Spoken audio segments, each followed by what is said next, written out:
Now John and I would like to talk about how effective the K-Vest is for working on your student's upper body in the backswing. Now as professionals, we see all kinds of upper body patterns on the driving ranges every day. Probably one of the most commons we see is a sway off of the golf ball. The great thing with a K-Vest is now we can precisely measure and, more importantly, give our students the feedback they need to immediately succeed with their training.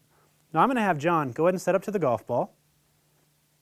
And I'm going to set a drill now that's going to take care of John's sway. So we're looking now at John's spine angle. That's how John's bending forward and back. And also John's spine direction when he bends to the right or to the left. Now once we set this drill, John can now swing back. And when he keeps his upper body stable or doesn't sway off the golf ball, the animation is going to turn green and he gets the auditory feedback. John can now swing back down.